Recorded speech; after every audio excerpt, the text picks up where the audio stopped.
Programa Fora da Curva, jornalismo, crítica e diversidade. Bom dia, ouvinte das rádios universitárias. São 11h30 e está começando agora mais uma edição do Fora da Curva, que vai ser reprisado às 9 da noite na nossa rádio pública.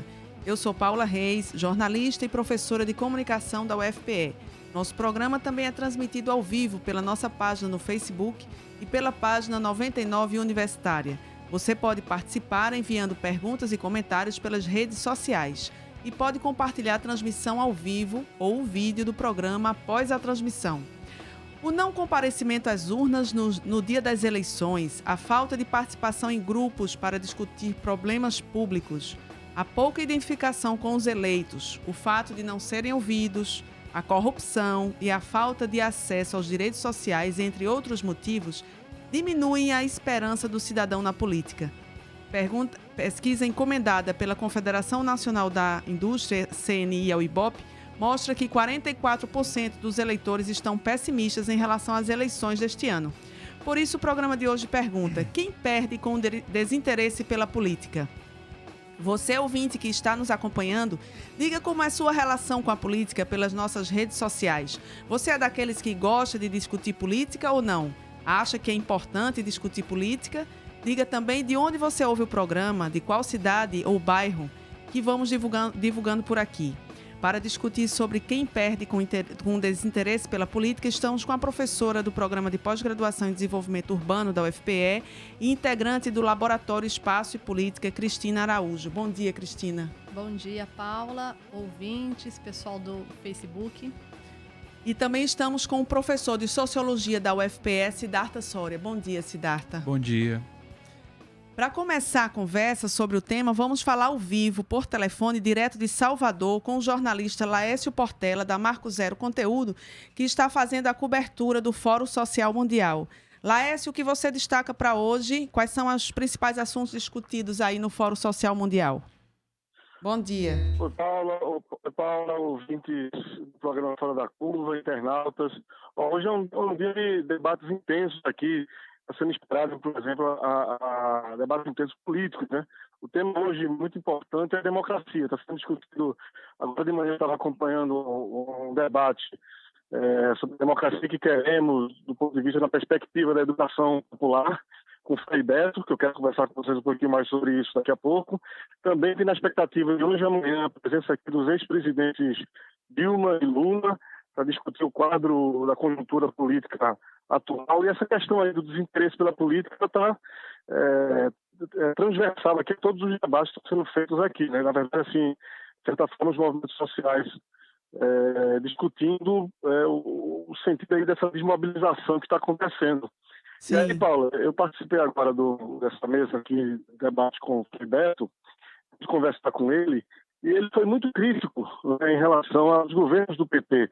Embora a gente saiba, ele é um amigo de Lula desde os anos 80, né, fundador aí do partido e um militante das causas dos movimentos sociais, mas aí para provocar aí o começo de debate, ele questiona muito que os governos, tanto do Lula e de Dilma, que ele considera que foram os melhores governos no período republicano da história brasileira, mas ainda assim os governos não investiram no que ele chama de alfabetização da população, né? Trabalharam muito incentivando o consumo, criando, portanto, uma mentalidade consumista na população e pouco conscientização popular, conscientização política. E aí o Frei Beto ele faz uma comparação com o que aconteceu, por exemplo, na Bolívia, onde Evo Morales, sem ter o apoio dos empresários e também sem o apoio do capital e do Congresso Nacional, decidiu, na verdade, tocar várias políticas que mobilizaram, do ponto de vista da conscientização política, os setores mais populares, e os setores se organizaram, disputaram as eleições para o Poder Legislativo e ocuparam o Poder Legislativo. Então ele vê lá um movimento contrário do que aconteceu aqui, onde os movimentos sociais que elegeram Lula se desmobilizaram no período do governo, sim, ocuparam os cargos públicos, se desmobilizaram, enquanto que na Bolívia o governo teve que trabalhar junto desses movimentos sociais para ocupar o legislativo e poder governar. E sim, aqui o que houve foi, na verdade, uma aliança à direita que, de certa forma, desmobilizou os movimentos sociais que ocuparam os cargos no governo, mas não ocuparam, por exemplo, os espaços do poder legislativo. Frei Beto avalia, por exemplo, que se o governo Lula e Dilma não fizer uma estratégia de ocupação do poder legislativo, do Congresso Nacional, nos 13 anos que estiveram no poder, as igrejas evangélicas são as que melhor se organizaram para ocupar esse espaço. E aí, de um ponto de viés conservador. Ele diz que nas últimas 2 décadas, quem mais se organizou nas periferias do Brasil, junto às populações mais vulneráveis, foi justamente as igrejas evangélicas. Então, ele fez essa análise aqui bastante crítica, né, nesse debate, e o debate segue, inclusive, ainda. Né? Sim. O Frei Beto questiona, por exemplo, que não foram feitas no governo do PT nenhuma reforma estruturante, de fato, que mobilizasse os movimentos sociais, nem a tributária, nem a aclamada reforma política, nem a agrária.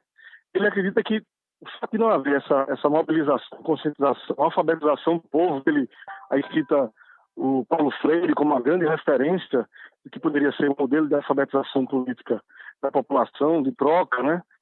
Como isso não foi feito e as políticas estruturantes também não saíram, o que aconteceu naturalmente foi a desmobilização daqueles grupos que levaram Lula ao governo. Ele acredita, inclusive, analisou aqui que se no caso, por exemplo, uma eventual prisão de Lula, uma possível prisão de Lula, ele acredita que vão surgir focos isolados de manifestações dos grupos sindicais e tal, mas não acredita que o povo vai para a rua. O povo está desmobilizado, embora veja em Lula uma grande liderança política, mas com a falta dessa politização, digamos assim, consciência política, o povo vai ficar em casa, não vai para as ruas defender o ex-presidente. Muito bom, Laércio. As novidades aí, o teor da palestra de Frei Beto. A gente agradece, então, a tua participação. Tem alguma coisa mais a destacar para hoje? Não, temos vários debates à tarde. Amanhã a gente entra de novo ao vivo aí no Fora da Curva, se possível com um dos convidados aqui palestrantes, para continuar o debate ao longo dessa semana, que está mobilizando aqui os cálculos dos organizadores, em torno de 60 mil pessoas, Paulo. 120 países, 60 mil pessoas, mais de 1.500 atividades autogestionadas, organizadas por 1.300 organizações da sociedade civil. Então, assim, só o fato de existir o fórum já mostra que essa desmobilização, se de fato ela existe um pouco na rua, mas há um debate intenso dos movimentos sociais para se reorganizar. Sim, porque sem uma dúvida. coisa está clara aqui no fórum, assim, todos veem que o processo que aconteceu de golpe aqui no Brasil, com a entrada do Temer ao poder, não é uma coisa isolada do Brasil, é um movimento mundial e os movimentos sociais estão refletindo como, aqui no Brasil e no resto do mundo, fazer frente, né, construir alternativas para enfrentar esse avanço do conservadorismo antidemocrático no mundo. Ok, Laércio, muito obrigada. Laércio Portela, então, fica cobrindo aí o Fórum Social Mundial e diariamente, como ele falou, né, ele vai atualizando aqui o programa Fora da Curva, das notícias do dia do Fórum até sexta-feira. Valeu, Laércio, obrigada, bom trabalho. Ok, obrigado, Paulo. Tchau. Bom, então, vamos retomando aqui o estúdio, né, e dando continuidade a esse debate do desinteresse pela política, que a palestra de Frei Beto hoje no Fórum Social Mundial tem tudo a ver, né? Siddhartha, você poderia explicar a que se deve tanto desinteresse pela política? É possível identificar a origem ou as origens do problema? Antes de mais nada, deveríamos definir, né, o que a gente entende por desinteresse, né? Sim. Que alguns pensadores chamam de apolitismo. Sim. Né? Então, o que é o apolitismo? Né? É a recusa dos cidadãos, recusa implícita ou explícita, de participar do corpo político, ou da comunidade política, ou da sociedade política. Enfim, é uma recusa de se apropriar ou de se interessar pela coisa pública. Então, assim se define o desinteresse, né, por política. Em relação ao que causa isso, né? Tem um fator estrutural que já tem muito tempo que é estudado, né? Inclusive, eu lembraria, talvez, o primeiro que chegou a pensar nisso, que foi o Alexis de Tocqueville, no século XIX, né, discutindo a democracia americana. Ele chegou numa reflexão interessante, que era destacando uma espécie de paradoxo ou dilema da democracia, né? A democracia é uma conquista do povo, né?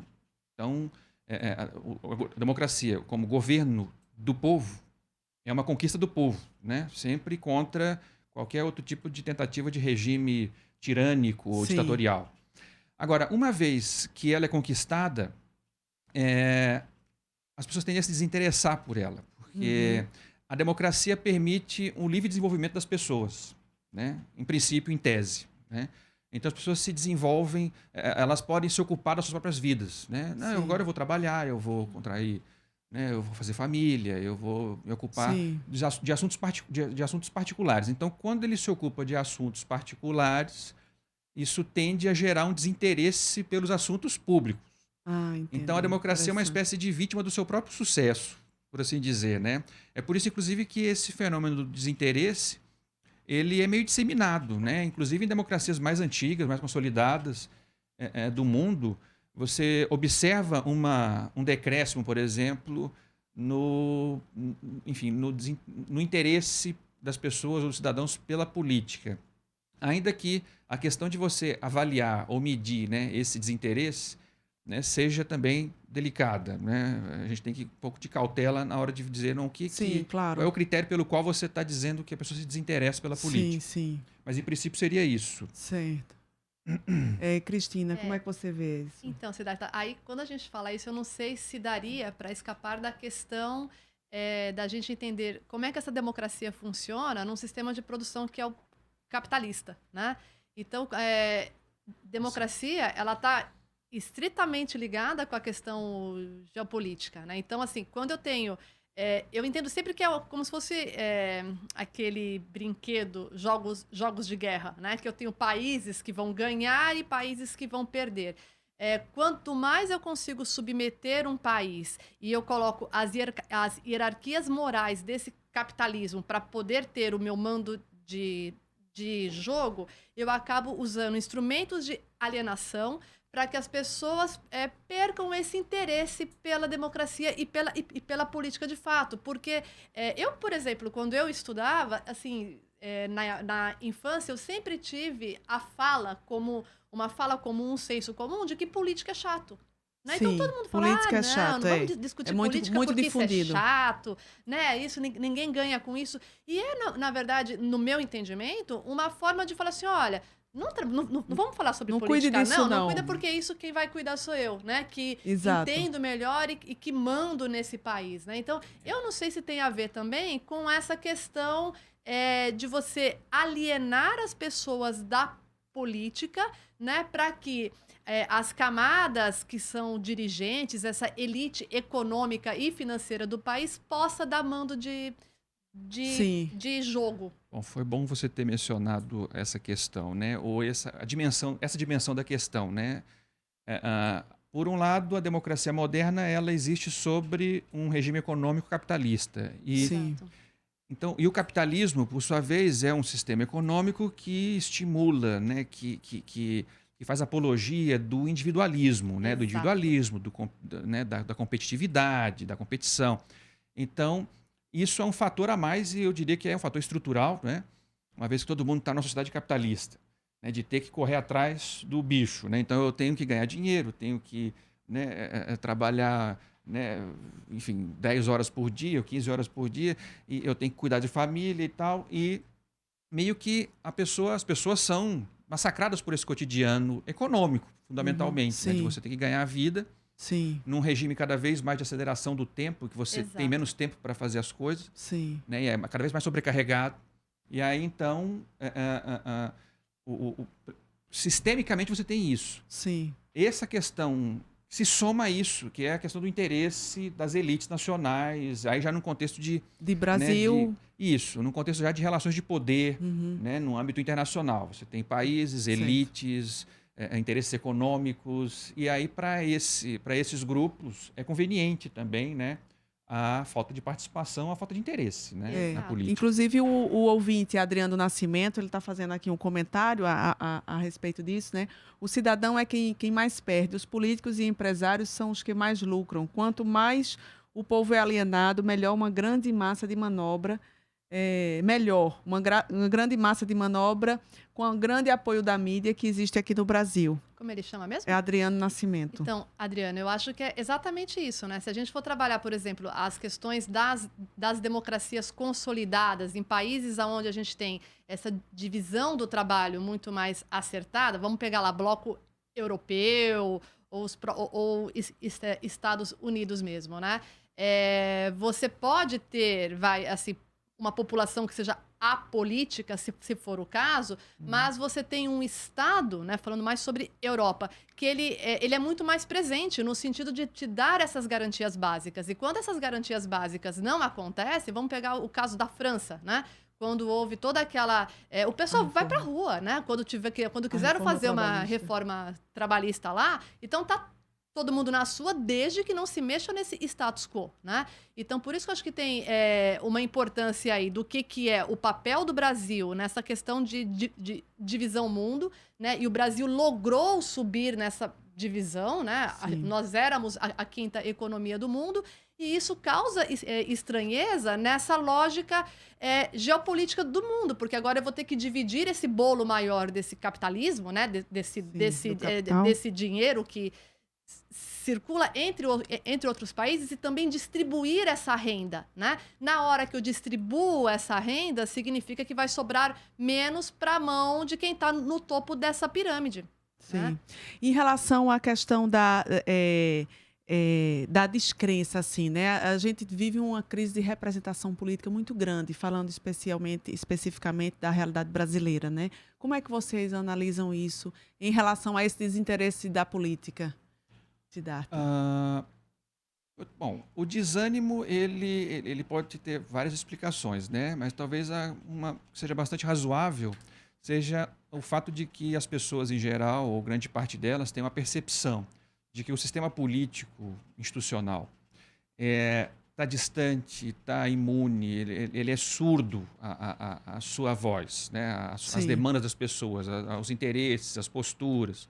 Então você protesta, mas aparentemente isso não reverbera, né, numa modificação da postura, né, das instituições políticas e de quem está, né, mandando ali, né, dos políticos, da classe política. Né? Uhum. Então, há uma distância muito grande, né, entre o eleito e o representado, o representante e o representado. Né? 4 anos de mandato e de uma forma que não tem muito um fluxo de relacionamento, de informações, de feedback. Como é que vocês veem isso?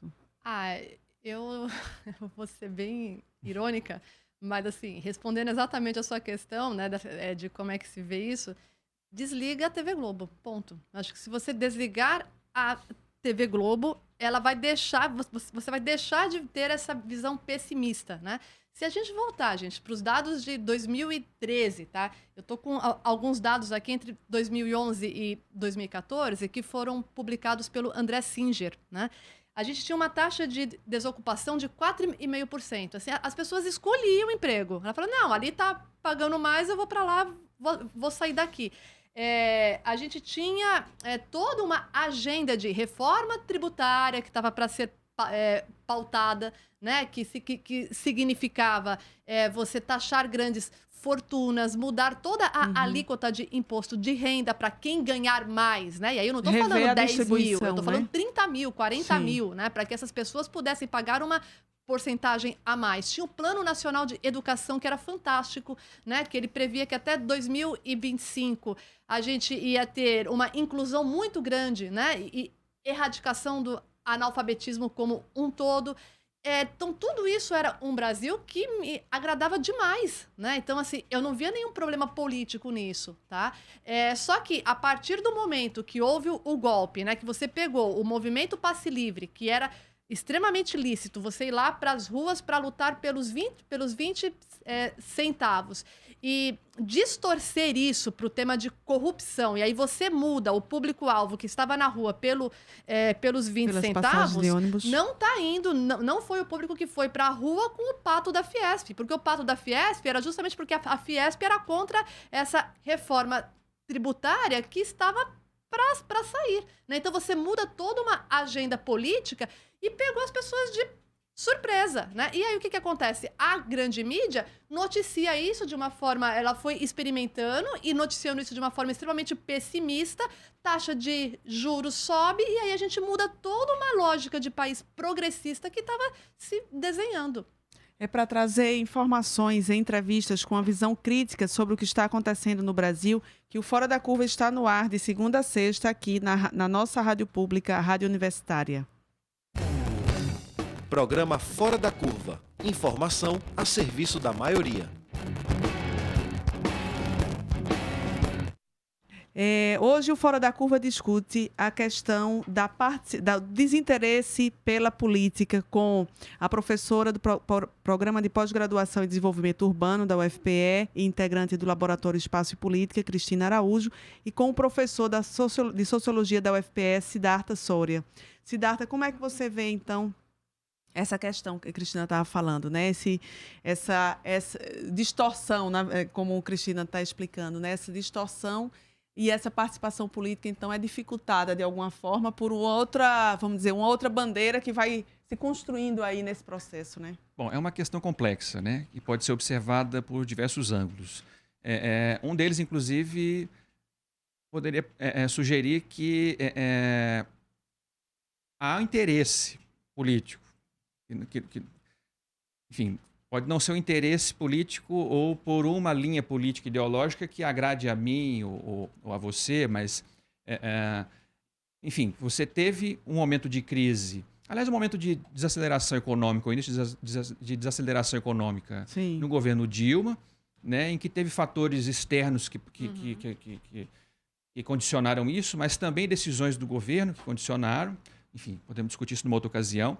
Mas o fato é que você teve um início de desaceleração, você teve um estado, agora na minha leitura, né? Da parte das parcelas da sociedade que normalmente estava apoiando, né, o projeto petista de governo, uma espécie de, talvez, relativa exaustão, um certo cansaço de esperar algumas outras políticas mais estruturais, né?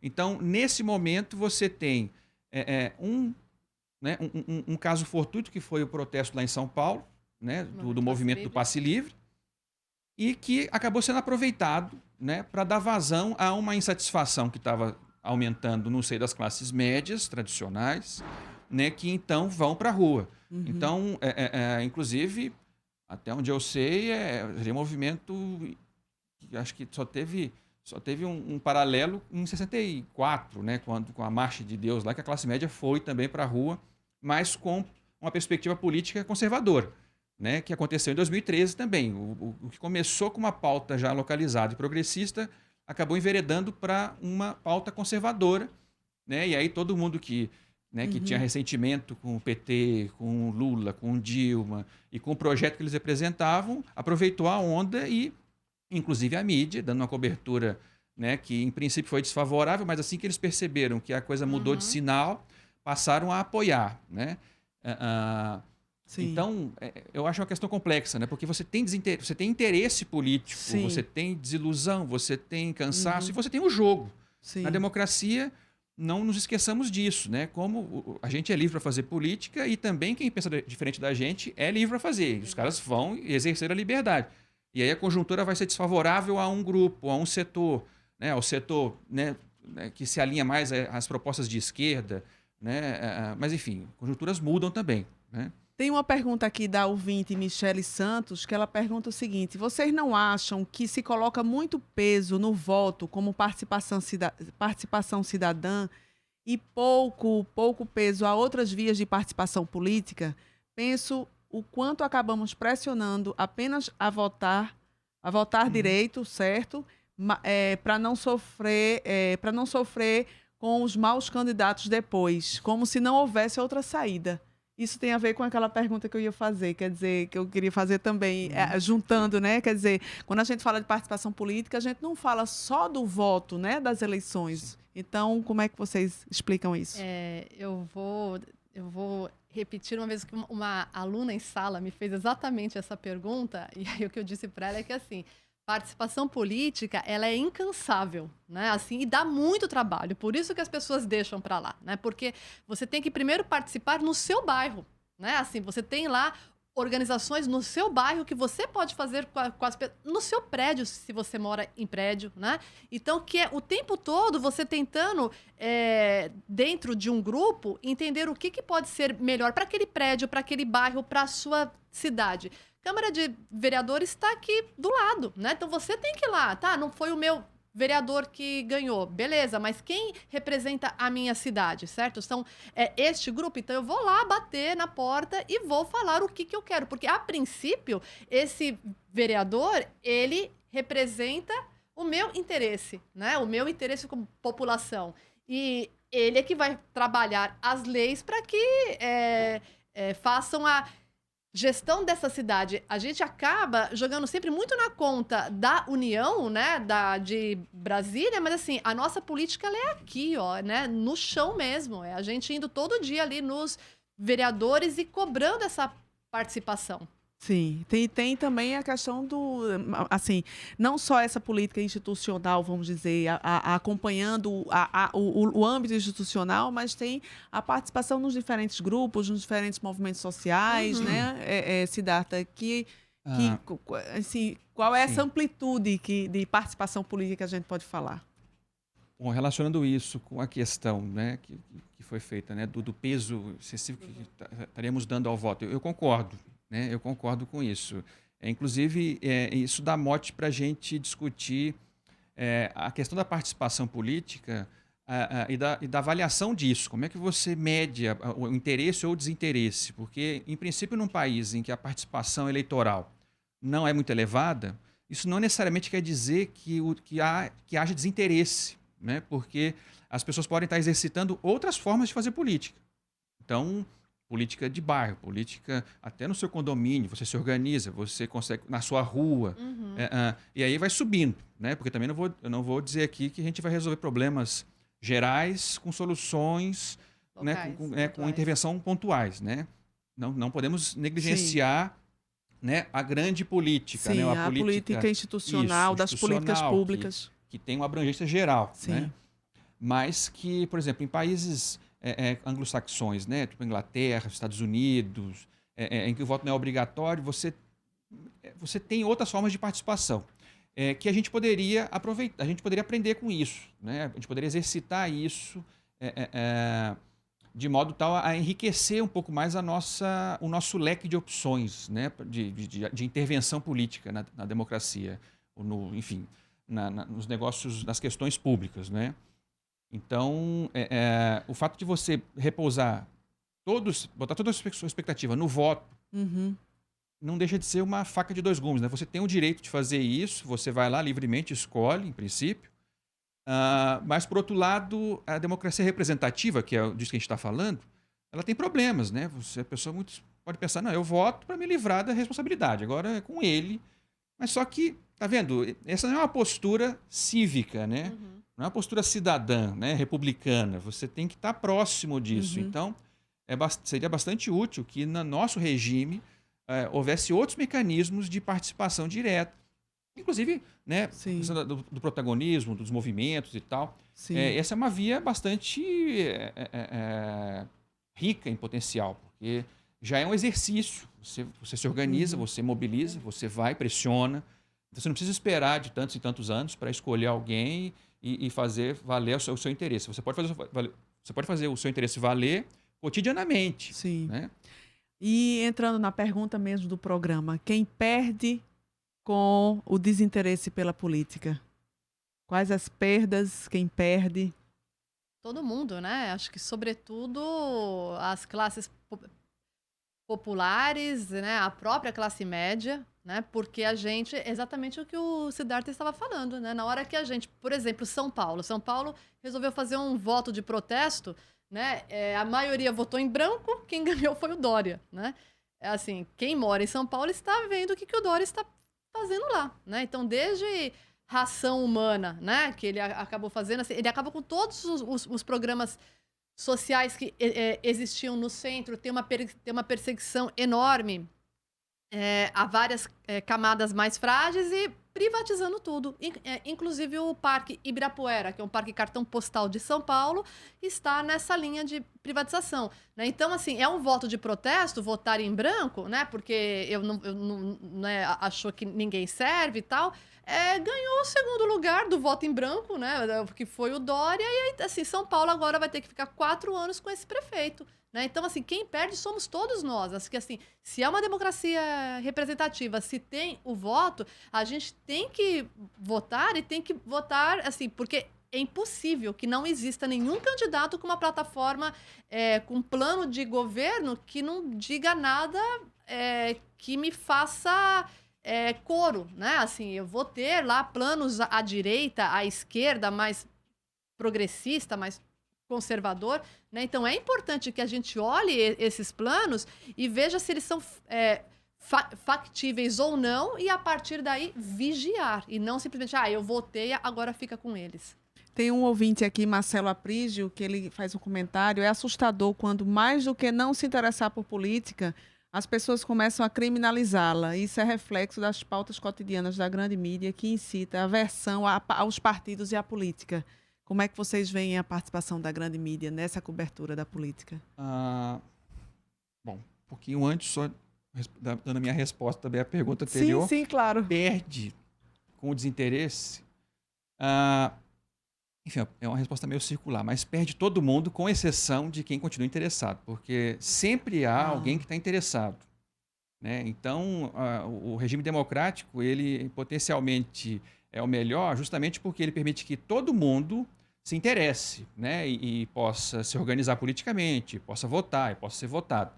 Mas se nesse regime, se nesse ambiente você tem uma maioria que se desinteressa, que, né, revela uma indiferença, pode saber que não é todo mundo que está indiferente. Sempre alguém vai se beneficiar com a indiferença. Ou seja, está abrindo espaço para quem tem interesse. Não existe vácuo no mundo político. Não existe um vazio absoluto. Sempre existe um interesse que vai fazer as coisas andarem, né? Sim. Eu não me interesso. Mas alguém vai se interessar e vai tomar decisões que vão afetar você, cedo ou tarde, em maior ou menor grau, né? Sim. Em relação à questão do comentário, sociais, né? da cobertura da grande mídia e da participação. Só para complementar isso que você falou assim, geralmente quem sempre vai ter o interesse é a elite detentora do capital econômico. Essa nunca vai deixar de ter o interesse, né? Então, assim, se a gente não faz nada, é ela que toma conta.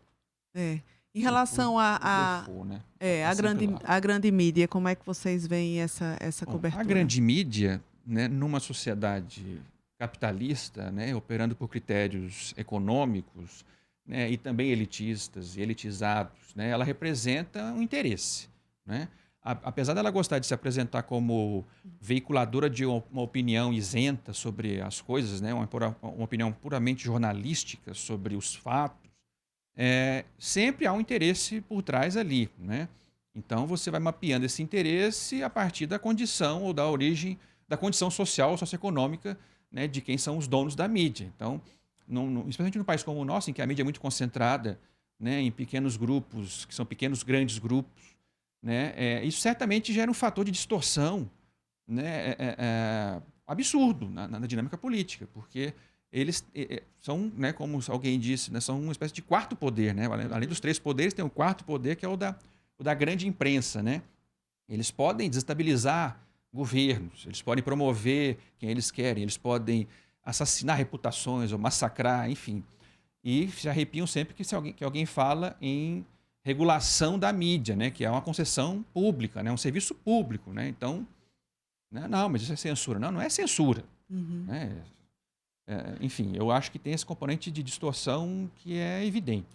Agora, em havendo a prisão de Lula, isso leva a um desânimo do eleitor, vocês acham, especialmente aquele eleitor de esquerda, aquele eleitor que votaria em Lula para ir às urnas? Como é que vocês analisam esse quadro atual, né, do momento que o Brasil está vivendo? Eu entendo que de impacto, sim, há um desânimo, até porque dá uma sensação de injustiça muito grande, né? Assim, acho que vai ser o primeiro preso político, né? Primeiro presidente preso político do país, né? Você ter uma prisão sem provas, mas mais do que nunca é o momento não só da esquerda, mas de qualquer cidadão que tenha percebido, né, como a sua vida piorou no sentido dos acessos à educação e saúde, que foi a questão da PEC 55, que congelou todos os investimentos em educação e saúde por 20 anos, né? Que é a questão do pré-sal que já foi para fora, né? De todas essas privatizações que estão acontecendo. Então, todas as pessoas que têm consciência disso, mais do que nunca, elas têm que ficar atentas quais são as propostas, né, de governo e votar. É muito importante que se votem em propostas em que você possa novamente ter o seu pleno direito. Né? Assim, no sentido de acessos, né? Que estado é esse que a gente quer? É um estado em que ele te ofereça o mínimo ou apenas para uma parte dessa sociedade, ou é um estado que me dê condições como a Constituição ela prevê, né? Condições mínimas básicas de educação, saúde e habitação. Siddhartha, como é que você vê essa questão desse, em havendo essa prisão de Lula, um possível desânimo ou não do eleitor de ir às urnas? Bom, eu creio que, em princípio, sim, também. Até porque o Lula é o líder das pesquisas de opinião. Já não sei a quantas pesquisas ele lidera, né, as intenções de voto. Sim. Né? Então, você está dizendo ao eleitorado, esse eleitorado majoritário que está querendo votar nele, ou que tem intenção de votar nele, que ele está fora do pleito. Né? Isso certamente gera um impacto. Né? Isso pode fazer com que os votos brancos e nulos explodam, né, num volume sem precedentes. Isso pode acontecer. Como também pode acontecer um movimento algo diferente, no sentido de que você tem Lula acabar sendo martirizado e com isso gerar uma comoção que possa fazer com que, enfim, o seu eleitorado em potencial continue aglutinado. Né? No caso, não para votar nele, mas para votar em alguém que ele apoiasse. Exato. Enfim, na verdade, não dá para... Eu não Sim, arriscaria nenhuma previsão que... aí, né? Acho que são dois cenários possíveis. Um desânimo com abstenção enorme ou uma reorganização, né? Inclusive, todos os atores que estão envolvidos nesse processo, inclusive aqueles que estão, né, na ofensiva contra Lula, também estão fazendo seus cálculos, né? Quanto vai me custar? Qual vai ser o custo-benefício de eu apenas tirá-lo, mas não prendê-lo? E de eu prendê-lo? Então, está todo mundo... Claro que esses cálculos todos são feitos, né, Sim. entre os grupos do poder, né, para ver o que é que pode tirar o melhor proveito daí, Sim. né? A gente tá finalizando o programa. Eu queria só uma palavrinha muito rápida de vocês, uma mensagem final para o nosso ouvinte que acredita e que, assim, que a gente pode construir o país que a gente quer, né? O que é que a gente pode dizer, o que é que vocês podem dizer para o ouvinte, mesmo para aquele que acha que não está muito afim de discutir esse assunto? Olha, primeiro é que é muito importante discutir política e saber política, né? Então, acho que tudo tem dois lados. Então, né, tem que ver, ler, escutar o que essa grande mídia diz, mas também tem que ver o outro lado. E acho que o que mudou, assim, substancialmente foi isso. Hoje em dia nós temos centenas de mídias alternativas na internet. Tem o próprio Fora da Curva, né? Então a gente tem o Fora da Curva, a gente tem outros, tem a TV tem a Marco Zero Conteúdo, que é a nossa parceira. 247, tem o Marco Zero, Nacif, enfim, você tem uma série de possibilidades de ver o outro lado para que você possa tomar a sua decisão. Né? Siddhartha? Bom, enfim, eu faço minhas as palavras de Cristina e também eu acrescentaria o seguinte, eu tendo a confiar assim, né, no potencial que as gerações futuras têm né, eu falo da juventude, né, de inventar coisas que inclusive a gente não conhece ainda, né? Eles podem parecer desinteressados em relação a essa política tradicional, ou formal, ou eleitoral, mas isso não quer dizer necessariamente apatia. Então, eu gosto de trabalhar com essa hipótese de que, na verdade, as pessoas estão inquietas, né? Que os jovens estão inquietos e que essa inquietude ela pode se refletir em ações concretas, né? De se organizar, e de mudar, né? Para melhor, ou enfim, para o benefício de todos, da coletividade, com suas ações. Então, eu acredito nisso. Bom, pessoal, a gente vai chegando, estamos finalizando o programa. Agradeço a participação da professora do Programa de Pós-Graduação em Desenvolvimento Urbano, Cristina Araújo. Obrigada, Cristina. Foi um prazer. E agradeço também a participação do professor de Sociologia, Siddhartha Soria. Obrigada, Siddhartha. Eu que agradeço. E a gente fica por aqui. Amanhã você fica com a apresentação de Eduarda Rocha, que vai discutir o que está por trás do aumento da gasolina. O Fora da Curva de hoje foi produzido por mim, Paula Reis e Nath Cruz, nas redes sociais Nath Cruz e Vitor Aguiar, nos trabalhos técnicos Marco Antônio. Esta foi a edição do dia 13 de março de 2018, que vai ser reprisada hoje às 9 horas da noite. O programa fica disponível nas nossas redes sociais para você compartilhar e divulgar. Acompanhe as nossas redes sociais porque a gente divulga por lá muita informação que você não encontra por aí. Uma boa tarde.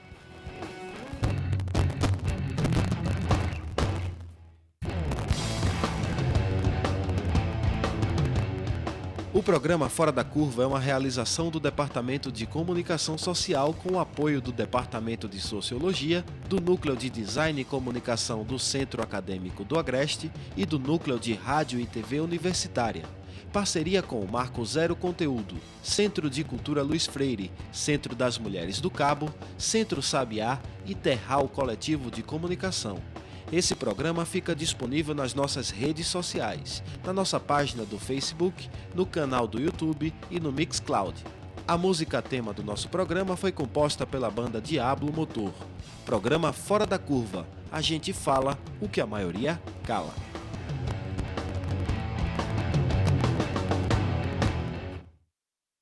12h.